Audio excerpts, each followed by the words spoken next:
પાટીદાર અનામત આંદોલન હવે લડાયક તબક્કામાં પ્રવેશી રહ્યું હોય તેવું લાગી રહ્યું છે।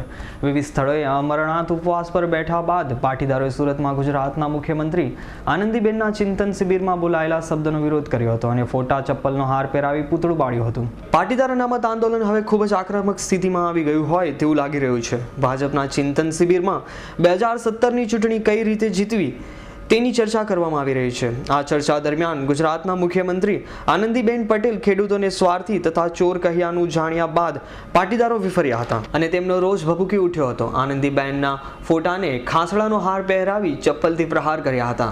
ત્યારબાદ પુતળાને આગની હવાલે કરવામાં આવ્યું હતું। પાટીદારો હજુ સુધી બીજેપી સાથે હતા ત્યારે સારા હતા, હવે આંદોલન ચલાવી રહ્યા છે તો પાટીદારો અને ખેડૂત સ્વાર્થી અને ચોર થઈ ગયા એવું કહેવું તદ્દન ગેરવ્યાજબી નથી। આજરોજ યોગી ચોક ખાતે ગઈકાલે જે દ્વારકામાં એક ધાર્મિક કાર્યક્રમમાં ગુજરાતના માન્ય મુખ્યમંત્રી આનંદીબેન પટેલે જે શબ્દો વાપર્યા છે ગુજરાતના ખેડૂતો માટે, ગુજરાતના લોકો માટે, એમનો સખત વિરોધ પ્રદર્શિત કરવા માટે યોગી ચોક ખાતે એમનું પૂતળું બનાવી એમને જૂતાનો હાર પહેરાવી અને જૂતા મારવાનો કાર્યક્રમ રાખેલો। ગઈકાલે જે રીતે આ ખેડૂતોને ચોર કહ્યા, આ ખેડૂતો સ્વાર્થી છે એવા શબ્દો વાપર્યા, એમનો અમે સખત વિરોધ કરીએ છીએ। અને નહીં ખેડૂતોને પાણી આપવામાં આવતું નથી, માત્ર ને માત્ર ઉદ્યોગપતિઓની ચિંતા કરવામાં આવે છે, એમને બેફામ ઉદ્યોગોને પાણી આપવામાં આવે છે, ખેડૂતોને પોતાની ખેતી માટે પાણી આપવામાં નથી આવતું અને બીજી બાજુ એમને સ્વાર્થી અને ચોર કહેવામાં આવે છે, એમનો અમે સખત વિરોધ કરીએ છીએ। પાટીદારોને પણ સ્વાર્થી કહેવામાં?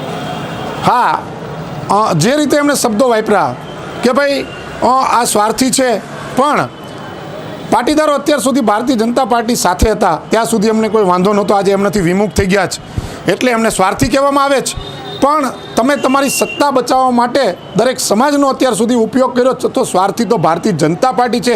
એથી પણ વિશેષ આજે ભારતીય જનતા પાર્ટીની ચિંતન શિબિર હતી કે 2017ની ચૂંટણી કેવી રીતે જીતવી એના માટેની ચિંતા છે એમને। આ ગુજરાતના લોકોની ચિંતા નથી। ગુજરાતના યુવાનો જે ઉપવાસ કરી રહ્યા છે, ગુજરાતના લોકોના જે યુવાનો છે એ મૃત્યુના મુખમાં ધકેલાઈ રહ્યા છે તો એમને ચિંતા નથી, એમને માત્ર ને માત્ર સત્તા બચાવવાની ચિંતા છે। તો સ્વાર્થી તો ભારતીય જનતા પાર્ટી છે, એમના નેતાઓ છે। પાટીદારો છેલ્લા ઘણા મહિનાથી અનામત આંદોલન ચલાવી રહ્યા છે। તેમના નેતા હાર્દિક પટેલ દેશદ્રોહના આરોપ હેઠળ જેલમાં છે અને જ્યારે પાટીદારો તેમના નેતા હાર્દિકની મુક્તિ માટે અમરનાથ ઉપવાસ પર બેઠા છે ત્યારે મુખ્યમંત્રી આનંદીબહેનને ચોર અને સ્વાર્થી કહેવાનો બફાટ રાજકીય રીતે આવનારા દિવસો માટે તેમની માટે આત્મઘાતી બને તો નવાઈ પામવા જેવું નથી। પાટીદારોને રેલી તથા સભાની પરવાનગી ન આપીને પણ રાજ્ય સરકારે તમામ પાટીદારોની નારાજગી વિરોહી લીધી છે। ત્યારે આવનારા દિવસોમાં આનંદીબહેન પટેલના શબ્દો તથા નીતિઓ તેમને ગાદીથી વિમુખ કરવાની પણ તાકાત ધરાવે છે એમ કહીએ તો જરા ખોટું નથી। Bureau report S9 news, Surat.